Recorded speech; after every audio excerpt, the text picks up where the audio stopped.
নমস্কার। কার্তিক ঘোষের লেখা তুমিও বলবে। ভালো মেয়ে কাকে বলে জানো? ভালো ছেলে মানে কি?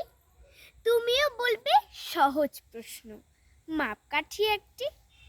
যে মেয়ে পেয়েছে অঙ্কে 100, যে ছেলে ভূগোলে সেরা, তারাই তো ভালো বলছে সবাই, হীরের টুকরো এরা।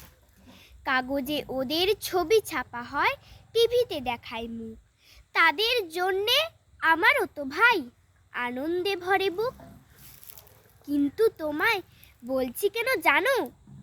দেখে শুনে পাই ভয়। শুধু এত এত নম্বর পেলে কি ভালো ছেলে মেয়ে হয়?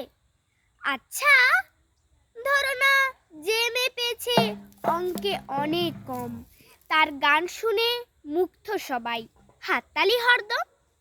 ওই যে ছেলেটা পাশ করে গেছে, এবারেও টেনে টুনে। কিন্তু ও ভাই, আমরা অবাক তার আবৃত্তি শুনে। নাটকেও তার নেশা আছে খুব, পরের বিপদে ছোটে। পাড়ার তিন্নি বাংলায় নাকি 30 পেয়েছে মোটে। কিন্তু মেয়েটা খেলাধুলোতে 10 খানা গায়ে নামি। সত্যি, তবুও তোমরা বলবে ওরা নয় কেউ দামি? চাই যে অনেক ইঞ্জিনিয়ার, চাই আরো ডাক্তার, পাশাপাশি চাই শিল্পী খেলুড়ে, স্নেহময় সিস্টার। কম নম্বর পাওয়া ছেলেটাই কারিগর বলে আজ দেশটা গড়তে তার হাতে দেখো কত দরকারি কাজ। পরের দুঃখে কাতর যে মেয়ে মুখটি করেছে কালো। কম নম্বর পেয়েছে বলে কি বলবে না ওকে ভালো?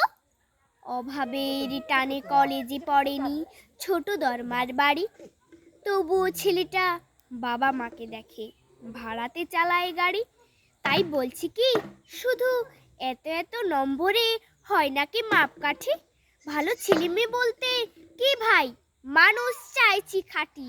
নমস্কার।